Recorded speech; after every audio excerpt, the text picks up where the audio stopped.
Hello guys, my self चेतन प्रकाश। तो मैं आज 10th क्लास का आपके लिए एसएसटी का ज्योग्राफी का फर्स्ट चैप्टर लेकर आया हूँ, जिसका नाम है संसाधन एवं विकास। तो चलिए let's start now this chapter, संसाधन एवं विकास। तो देखिए इसमें जो फर्स्ट पॉइंट है हमारा, हम क्या पढ़ेंगे। देखिए, क्या आप उन वस्तुओं के का नाम बता सकते हैं जो गांवों एवं शहरों में हमारे जीवन को आराम पहुंचाते हैं।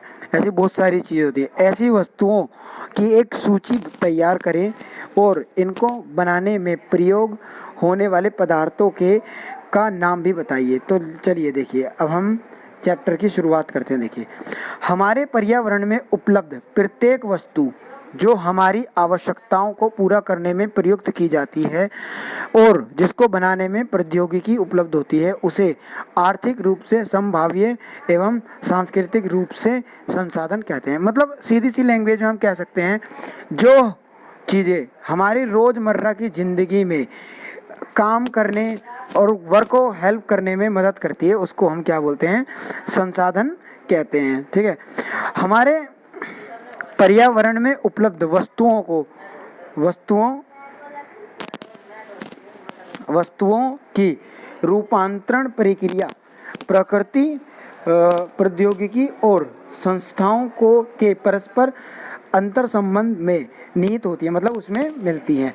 मानव प्रौद्योगिकी उसे बोलते हैं जो काम होता है औद्योगिक वाला, द्वारा प्रकृति के साथ क्रिया करते हैं और हमारे आर्थिक विकास की गति को तेज करने के लिए संस्थाओं का निर्माण करते हैं। अब ये अलग अलग इनकी क्या होती हैं, संस्थाएं होती हैं।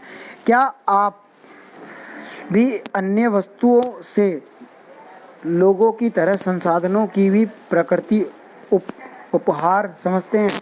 ऐसा नहीं है। संसाधन मानवीय क्रियाओं का परिणाम है। जो हम मानव इंसान कार्य करते हैं ना, ये उसी का ही क्या है, एक परिणाम है। मानव एवं संसाधनों का महत्वपूर्ण हिस्सा है। क्या एक इसका बहुत महत्वपूर्ण हिस्सा। ये पर्यावरण में पाए जाने वाले पदार्थों को संसाधनों में परिवर्तित करते हैं तथा उन्हें प्रयोग करते हैं। इन संसाधनों का वर्गीकरण निम्न प्रकार से किया जाता है। कैसे? देखिए, उत्पादों के आधार पर, जैसे कि जैव और अजैव, मतलब लिविंग और नॉन लिविंग थिंग में तो, और समाप्तता के आधार पर नवीकरणीय योग्य और अनवीकरणीय योग्य, जो चीज़ खत्म हो सकती है और जो चीज़ ना खत्म हो सके। ठीक है ना। स्वामित्व के आधार पर, स्वामित्व मतलब मालिकाना हक जो होता है, व्यक्तिगत, सामूहिक और राष्ट्रीय और अंतर्राष्ट्रीय दोनों रूप से इनको बोलते हैं। विकास के स्तर के आधार पर संभावी विकसित भंडार एवं संचित कोष। तो देखिए, इसके एक रे डायग्राम बनाया गया। जैसे देखिए, भौतिक, प्रकृति द्वारा, ये बीच में प्रौद्योगिकी और संस्थाएं, ये सब चीज़ें किससे मिलकर बनती हुई हैं, मानव से। तो इसका एक रे डायग्राम बनाया गया। देखिए देखिए इसको मैं बड़ा कर देता हूँ। इसके अंदर संसाधन है। संसाधन हमारे जो हैं दो तरह के होते हैं, प्राकृतिक और मानवीय। और प्राकृतिक संसाधन क्या होते हैं, नवीकरणीय योग्य और अनवीकरणीय योग्य। और मानवीय जो होते हैं संरचनाएं एवं संस्थाएं, मात्राएं एवं गुणवत्ता के ऊपर। और इसके अंदर नवीकरणीय योग्य वाले एक में होता है सत्य अथवा प्रवाह, जैसे कि पवन, जल। और जैव वाले में क्या होते हैं, एक प्राकृतिक वनस्पति और एक वन्य जीव, जिसमें वन आते हैं इसके अंदर। अब इसके अनवीकरणीय के अंदर हमारा पुनः चक्रीय, जैसे कि धातु हो गया, अचक्रीय, जैसे कि जीवाश्म ईंधन हो गए। ये सब चीज़ें इसके अंदर होती हैं। चलिए आगे बढ़ते हैं। तो अब हम संसाधनों के प्रकार के बारे में पढ़ते हैं। देखिए, उत्पत्ति के आधार पर जैव संसाधन, इन संस्थानों की प्राप्ति जीव मंडल से होती है। जीव मंडल मतलब जहाँ पे लाइफ होती है, ठीक है ना, जैव मंडल होती है। और इनमें जीवन व्याप्त होता है, मतलब इन पे लाइफ होती है। तो मनुष्य, वनस्पति, प्राणी जात, मत्स्य जो मरे हुए जीव होते हैं, मत्स्य जीवन, पशुधन आदि, ठीक है ना, ये हमारे क्या होते हैं, जैव। ये हुए अजैव। अब अजैव संसाधनों में हमारे वे सारे संसाधन जो निर्जीव वस्तुओं से बने हैं, किससे, निर्जीव वस्तुओं से बने हैं, अजैव संसाधन कहलाते हैं। उदाहरण चट्टानों और धातुएं जो होती हैं, ये सब चीज़ें हमारी होती हैं, ठीक है। और उसके बाद है समाप्यता के आधार पर, इसमें क्या आते हैं, नवीकरणीय योग्य संसाधन। वे संसाधन जिन्हें भौतिक और रासायनिक और यांत्रिक प्रक्रियाओं द्वारा नवीकृत या पुनः उत्पन्न किया जा सकता है, उन्हें नवीकरणीय योग्य अथवा पुनः पूर्ति योग्य संसाधन कहते हैं, जो उन सभी चीज़ों की पूर्ति करते हैं। उदाहरणार्थ सौर तथा पवन, जल, वन एवं अन्य जीव, इन संसाधनों को सत्य अथवा प्रवाह संसाधन पर विभाजित किया गया है। इनको इन चीज़ों पे क्या किया गया है, विभाजित, डिवाइड किया गया है। अब अनवीकरणीय योग्य संसाधन कौन से होते हैं, इन संसाधनों का विकास एक लंबे भूवैज्ञानिक अंतराल में होता है, मतलब लंबे टाइम पीरियड में।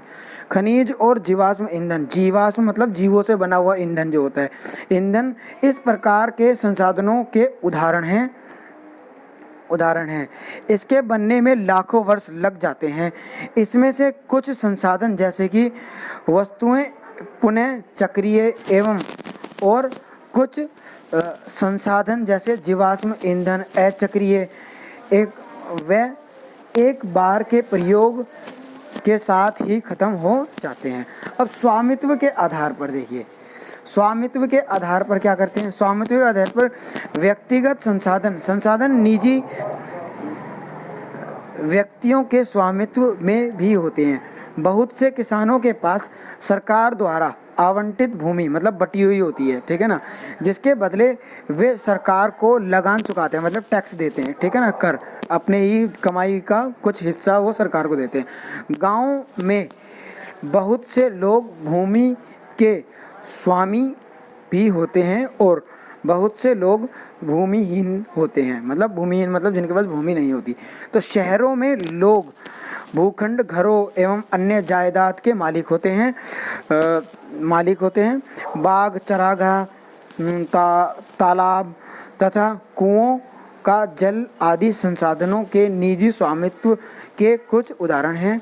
अपने परिवार के संसाधनों की एक सूची तैयार कीजिए। तो इसके अंदर आप सूची तैयार करना, अब देखिए सूची तैयार कीजिए। अब देखिए सामुदायिक स्वामित्व के वाले संसाधन, ये संसाधन समुदाय के सभी सदस्यों को उपलब्ध होते हैं। गांव की शामिलता, भूमि, चरण भूमि, शमशान भूमि, तालाब इत्यादि, और नगरीय क्षेत्रों में सार्वजनिक पार्क, पिकनिक स्थल, खेल के मैदान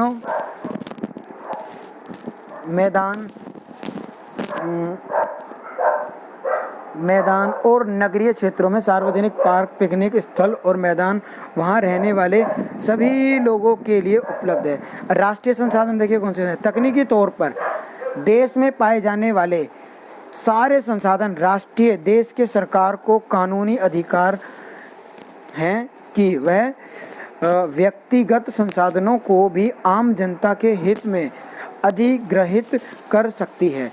आपने देखा होगा कि सड़कें, नहरें एवं रेल लाइनें व्यक्तिगत स्वामित्व वाले खेतों से बनी हैं, मतलब इन्हीं से बनी होती हैं। शहरी विकास प्राधिकरणों को सरकार ने भूमि प्राधिकरण का अधिकार दिया हुआ है। सारे खनिज, जल संसाधन, वन्य जीवन राजनीतिक सीमाओं के अंदर सारी और 12 समुद्री मील 22 किलोमीटर के महासागरीय क्षेत्र, भूभागीय समुद्र व इसमें पाए जाने वाले संसाधन राष्ट्रीय संपदा हैं।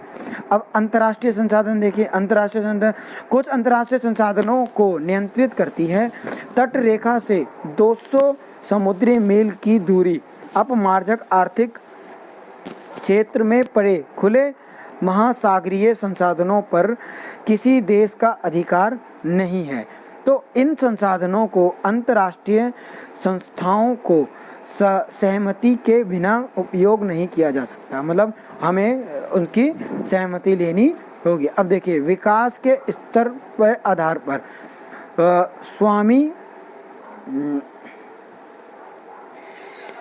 विकास के आधार पर तो ये गाइस हम ये नेक्स्ट टाइम करेंगे। आज के लिए हमारा फर्स्ट पार्ट यहीं तक था। तो उम्मीद है आपको ये वीडियो ज़रूर समझ आई होगी। Thank you and watching for this video.